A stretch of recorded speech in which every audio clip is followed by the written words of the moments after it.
have things been for you since coming back from our long summer break?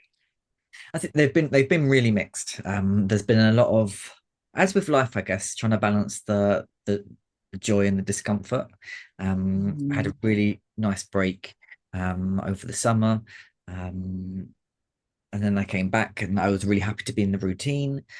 But the more work I return to, the more kind of realities of what's going on in clients' lives, what's going on in my life. I feel like I'm so overexposed by the news at the moment.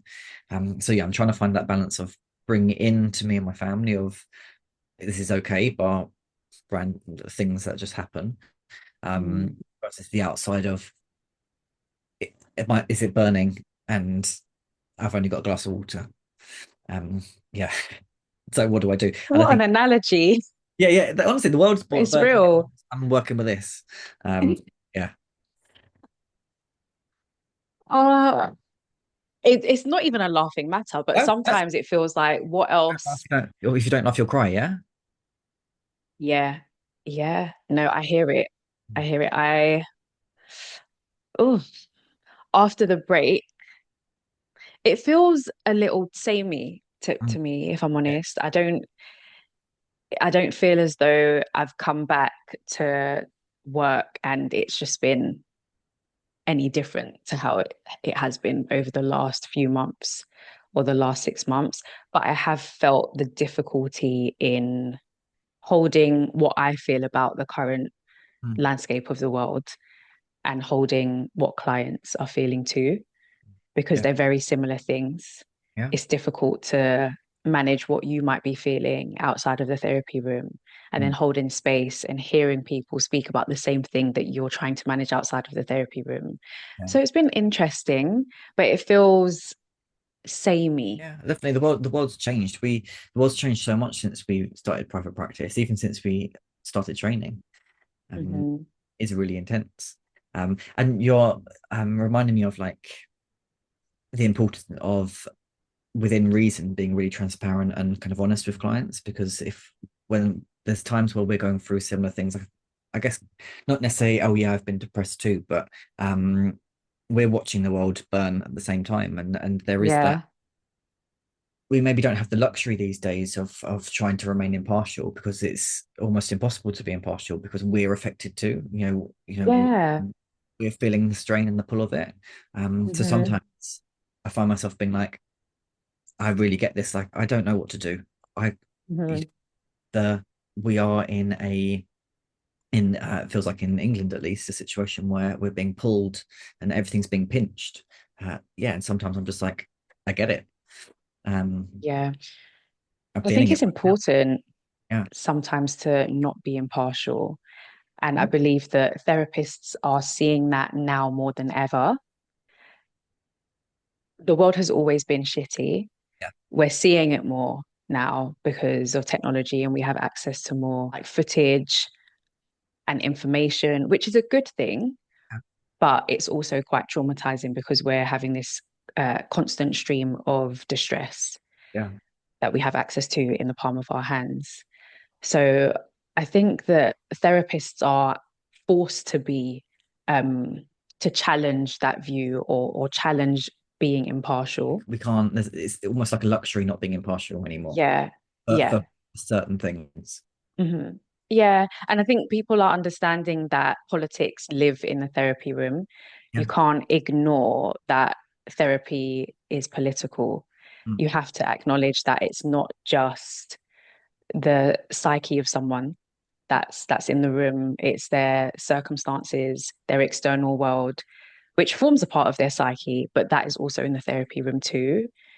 You can't compartmentalize different parts of people's worlds and look at mm, one streamlined thing. You have to acknowledge every single part of it. Therapists are seeing that now.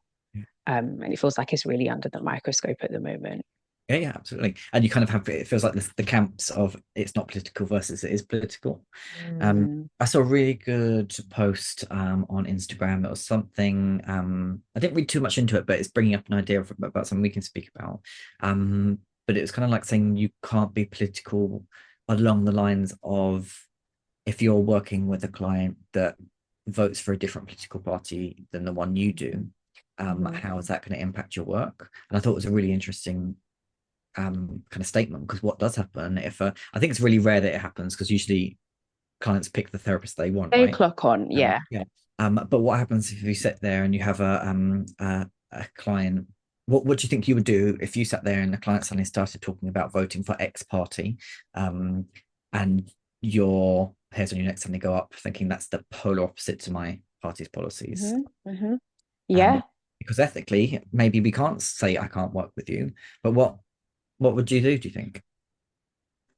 I feel like I've had it before working in placement. I Yeah, yeah, didn't choose those clients. yeah, And there were some clients I'd worked with who, if I'm going to be completely honest, they were racist. That for me is that for me was difficult. yeah. And I don't know whether I had the skills or the experience to manage some of those very blatant uh like difference in kind of moral standpoint. But now I would Mm, bring it up and mm, challenge it, yeah, and maybe not bring my personal view or my personal pain into the room, but I would challenge that view in terms of the discriminatory nature of it.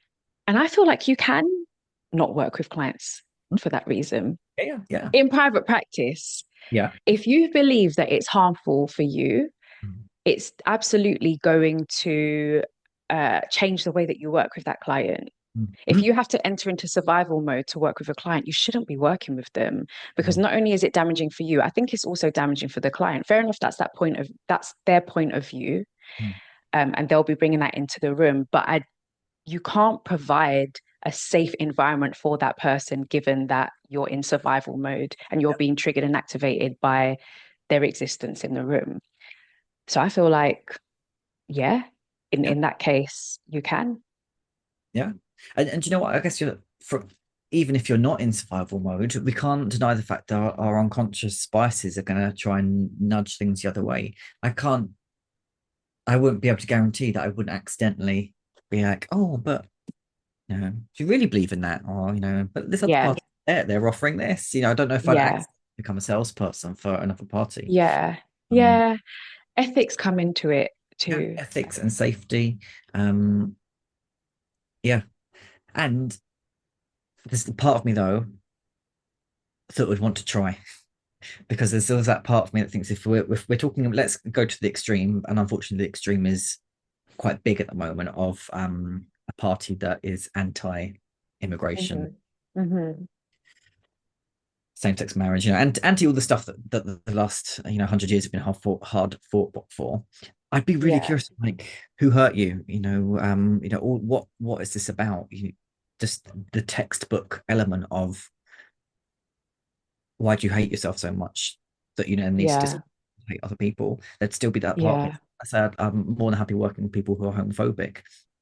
If they're Hmm. looking to change, I suppose that's the main thing. I think that's an Yeah, important part of because it. then we can be like, okay, so Right, where did this belief come from? It's not a right. born belief. But again, if it's just said, thrown out like a saying or like a hearsay thing, then I guess, yeah, that those are the cases where it's like, okay, I don't know if I can work with this. Yeah. I think how open the person is an important factor to consider, because if you're working, you can work with someone who has different views to you, different moral views and different core beliefs and political standpoint. But if it comes into the room and it becomes dangerous, Yeah, then for me, that's a boundary there. That's a clear line. But if they're open to having a conversation from a different perspective, I don't see why not. But it's important that you understand where your line is and when it starts to get threatening for your nervous system, because that can easily happen. yeah. Yeah. Mm. I think it's a lot easier when a client brings it in from the get-go. Like, I've had a couple clients that have blatantly just asked me outright who I vote for. Um, and and I love it because it was about them choosing. And clients always forget you don't have to work with, we talk about, we don't have to work for every client. They need to shop around as well. And I love the fact that Yeah. they already have it in their head. If you don't align to this kind of party or this value, then I can't work for you. And I really respect that as well. Um, Mm, because if that's the stuff they're going to be wanting to bring to a session, we really need to be able to hold space. And I don't think there's Yeah. an answer to this, but I wonder what will happen of the therapist that doesn't disclose it. Does that client either not work with them, fair enough, or work with them and then there's this unknown thing going on? Yeah, when a Mm-hmm. client's upfront with it, I love that because it's like, okay, cool. I'll let you know now that I align with that. With what you're saying. Yeah. So Yeah. much is communicated in the therapy room outside of language that if you work with someone long enough, you might not even need to have them explicitly say, this is who I vote for. Sometimes it can point to a belief or an experience Yeah. that is held without them even explicitly saying it. Mm. And I'm of the belief that that will be felt in some way, especially if they're bringing things that are really deep rooted and sensitive to them. I think it's difficult to hide that in Yeah. therapy, again, because it's so political. Yeah. Yeah. Yeah, absolutely. Yeah.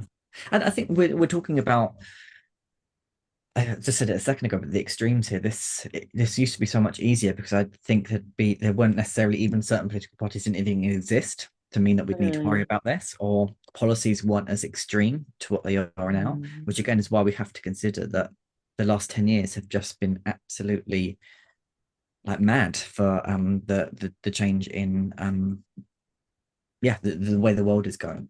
So now, yeah. again, perhaps there's potentially an ignorance from my side of like maybe my eyes just weren't open to this, and they probably weren't because I was so much younger back then. But now it Mm. feels like it's so much more black and white when it used to be a bit more grey. And as therapists, we are having to hold some of that whilst Mm. experience it at the same time. Yeah, yeah, yeah, yeah. Saw a funny reel. Mhm. I think it was yesterday or something where it was just someone going, "Are the therapists okay? Are they all right?" And I honestly, I don't know if I sent it to you, but I was honestly thinking, I mean, the fact that I'm actively trying to find ways to work less says a lot. Yeah, yeah, we're holding on. Yeah, We're holding on. But some of us aren't okay, yeah, and absolutely. sometimes we aren't okay. Yeah, So we have to adjust the way that we work yeah, as therapists. We're asking ourselves lots of questions at the moment. I know yeah, we spoke earlier about, is this something we still want to do? How long can we do this for, given the current circumstances and state of the world? These are all questions lots of therapists are probably asking themselves now. yeah, absolutely. Yeah. Mm, And so adding like a dynamic to that, we're experiencing what our clients are experiencing in terms of observing what's happening in the world right now. Um, mm. how would you hold that or work with that when it's a situation that is hard for an individual in that very moment to do much about? Yeah. Yeah. It's important to acknowledge that there are some things you don't have a magic wand Yeah. for both us as a therapist and the client. I Mm. was saying this recently to you that I think there is a part of us as therapists that really wants to be able to help Yeah, and to yeah. change and to be of service and to do good Mm. in the therapeutic work. And some of that might look like seeing actual change. Yeah. But some of this stuff that's going on is way out of our control and we Yeah. can't change it. We can't make it better. Mm. So we have to acknowledge that in order to help a client acknowledge that some Yeah. of this we might have to sit with Mhm. and learn how to sit with discomfort and sit with unpredictability. It doesn't mean that we become paralyzed by it Mhm. or ineffective, but it does mean we learn how to tolerate it. Because if it becomes too intolerable, it will completely overwhelm us. And that space was containing for them to be able to sit with some of it and acknowledge it as true, Mhm. not gaslight clients, but being able to talk about it Mhm. without, wincing or without it feeling awkward. Just let's put it here. Yeah. Yeah. Yeah. Absolutely. Mm, Yeah. I think I've said to you before, like it almost feels like a joke now, but because you're right in terms of that want and that ability to make change and make things better for a client. It's like you bring me, you're anxious or you want to break up with a partner, or you're having communication problems with your boss. I can work on that. Woof, yeah, brain is I'll fix it ready. for you. Yeah, Yeah, yeah. I can help. You still got to do the hard work, but I have lots of things, lots of pots I can check out. You come to me with like a world existential problem. I'm afraid we're just gonna have to sit with it. We're gonna yeah, have to sit in the fact that there's very little that can be done. And that is difficult for me personally. Of like, I wish I could just change this. Because I feel it too. I don't like it either. I'm worried about it as well, but we can't. Yeah. Yeah, it can feel like the heartbreaking part of therapy, but on the flip side, I think it's one of the most important skills for us to Oh, learn as humans because life is unpredictable. Even if you're someone who likes to control things, there will be things that are always going to be out of your control. yeah, And you stop fighting them when you learn how to be more comfortable with the unpredictable and yeah. yeah, the discomfort that comes with it. It doesn't mean that you're surrendering to it and letting things happen. I think there's a difference, but being more comfortable with the fact that you cannot influence absolutely everything in the way that you might want to. Yeah, yeah, it's essentially maybe even quite literally explaining the circle of control or an influence. The stuff we Mm-hmm. can control, the stuff we can influence, everything outside of that essentially is Mm-hmm. useless. Because Mm-hmm. there's nothing we can do about it. And I know that's a really uncomfortable truth for people. It's an uncomfortable truth for me. Um, Yeah. but we have to recognize that they are the only two we can only control and influence certain things. If it's outside of that, um, we have to sit with Mm-hmm. discomfort. And as therapists, if we can't model sitting with discomfort or sitting with a lack of control, um, I need to hear myself, by the way, practice what I preach. Um, then, Same. then we, most of the time, yeah. Let me asterisk it. If we can't do that most of the time, then our clients are going to struggle to sit as well because a lot of the work we are doing, some of the work we're doing is modeling of this is how to manage these uncomfortable things. Yeah. And again, it will be felt. You don't have to explicitly say, gosh, I struggle with discomfort or I struggle with unpredictability. Every human does, Yeah. first of all. But even if you're not explicitly saying it in a session, it will come out in the way that you Yeah. work with a client. You might be trying to give solutions a little bit more, or denying certain things that a client is saying, or moving away from something. And it will be felt that there is this awkwardness or this hot potato in the room that we don't really want to sit with. Yeah. Yeah. Yeah. I'm just thinking like I love a good hand throw into like of recognizing like what can we do like you Yeah, know yeah, yeah. I was like, what is that? but like Yeah. but recognizing it doesn't have to be verbal but there is a connection that can come up with that Hmm. for like what can we do rather than as you say trying to avoid it or going oh it'll get better or the world changes um Yeah. uh, um you know a beautiful little quote all of these cliche things that I have done in the past and will probably do again but still for the majority of the work, I'm trying to explain the good enough version versus the are you okay, Tom version, um, Hmm. which technically is still good enough, but not to the levels. Anyway, let's not go down that. That's for another video. The good enough Well, you're therapy. being real though. Yeah. You're being real and acknowledging that these are also things that we struggle with Yeah. is being able to sit with it and knowing that, well, not knowing, is it going to get better? Yeah. Are Yeah. we going to be relieved at some point of all of these overwhelming emotions that we're trying to hold and contain at once? Yeah. And a lot of life can, not a lot, life will include that. Who, regardless of who you are, life will include that for you at some stage in your, and going back to the original point, we are all experiencing a version of that at the moment. What other things do you do with clients, particularly at the moment, given the current circumstances? Mm.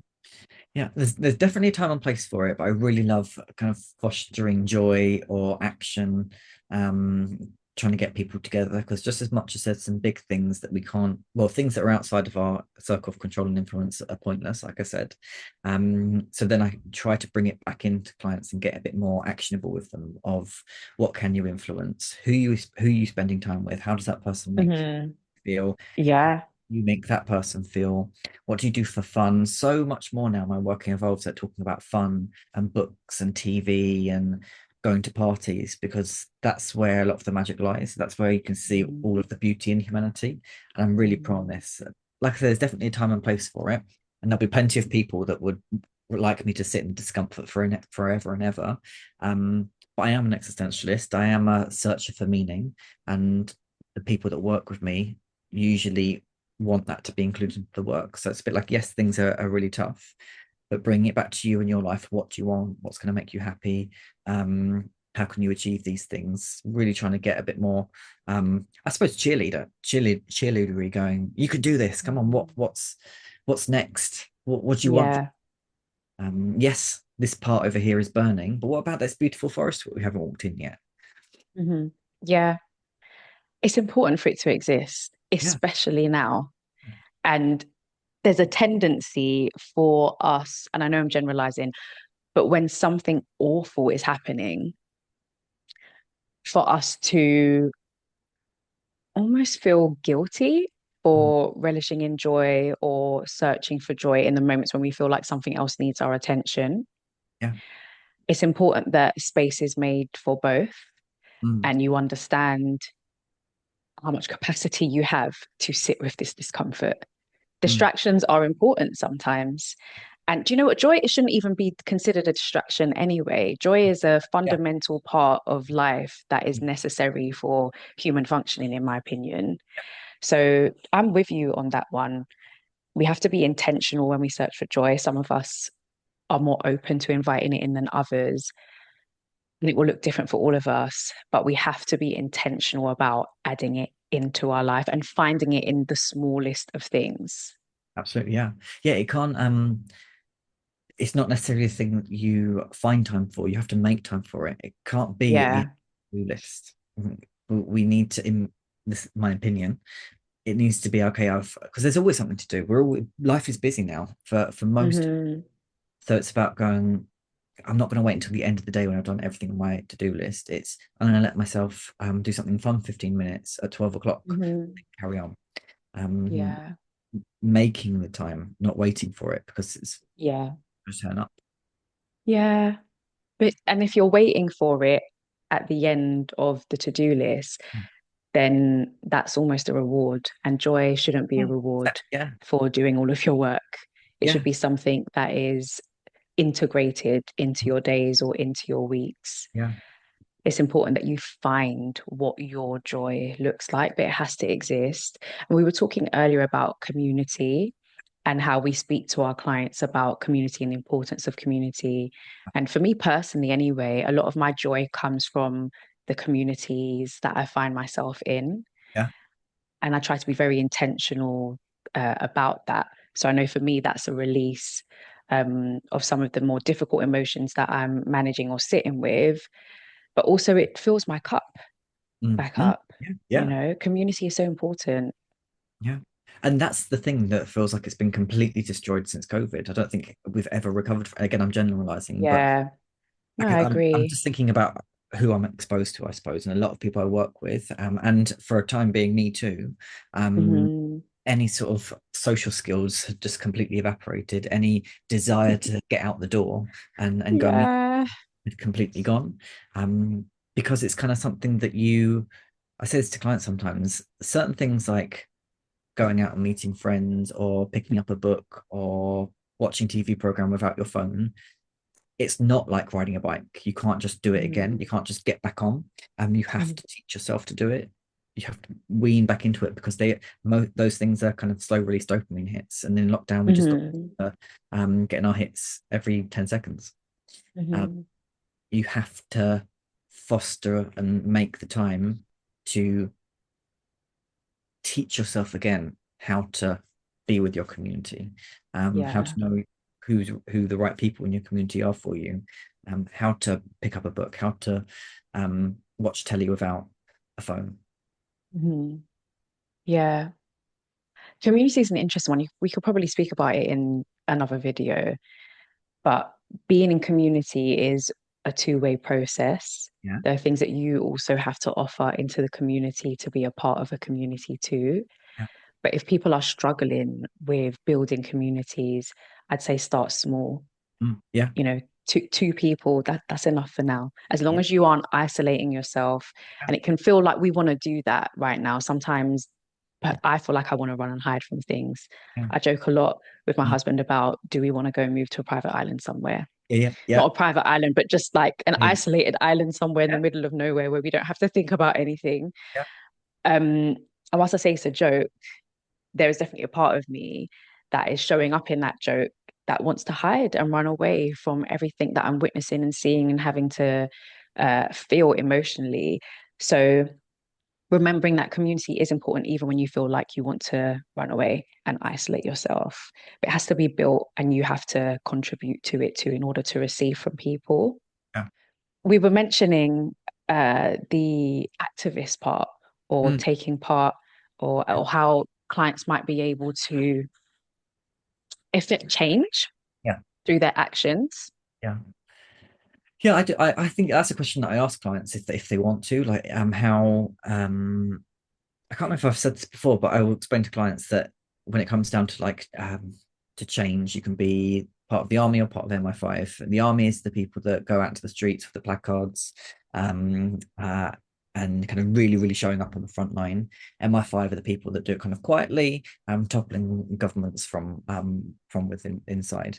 So for some people, and recognizing that both are just as good as each other. For some people, is going to the going to protests. For other people, it's writing letters to MPs or donating money to a charity. But Mm, exploring with clients if there is some, if that perhaps would help them feel like they are doing something in a, I suppose, almost include introduces a potential new thing that's inside their circle of influence. I yeah. can't change the world, but I can send this letter. Um, Yeah. change the world, but I can reach out to my friend and ask them how they're doing. Hmm. Change the Hmm. world, but I can do a poem, and I can read it in a session, or I can send it to my friend, or I can publish it on a blog. Whatever it is, there's nothing too small. But it might be enough for them to go, I did something, or to feel I've done something. Yeah. Everyone has a different skill set, Yeah, different gifts, different personalities. And so one person's activism is going to look different to another person's activism. yeah, yeah, yeah. And whilst you might want to push yourself out of your comfort zone when it comes to activism, understanding Mm. where you sit, it's important to know what resonates with you and Yeah, where your comfort zone is. yeah, yeah. How Mm. does that come into your sessions? Like, is that something that you might bring up in terms of activism or what a client might want to do? Yeah. So again, I would agree with what you're saying in terms of helping them to understand that activism is something that they define Mm. Yeah, and for them to understand where they feel comfortable to affect change. Because I think there are lots of voices now and opinions on how we should be using our voice and how we should be acting and how we should all be affecting change. And I still firmly believe that everyone has a place, but should be able to choose how they do it. I yeah, don't believe everyone should be the people on the front line speaking. There are certain people who need the support in order to be able to do that, not people who want to be on the front line speaking loud about these issues. And I believe it's important that the people who feel like they have the resources and the knowledge to be able to do that are doing it, but with the support of the people who maybe feel like they can't stand in the position at the moment. mm, So I think it's about finding what resonates with you um, without activating you because you're completely thrown in the deep end doing something that you mm. know isn't something that aligns with you at the moment. Yeah, yeah, absolutely, yeah, Mm, yeah. yeah. I guess that goes back to clients, like letting encouraging clients to be however they are, Mm, yeah. what feels right Yeah. for them, not what they feel that they should be doing. Yeah.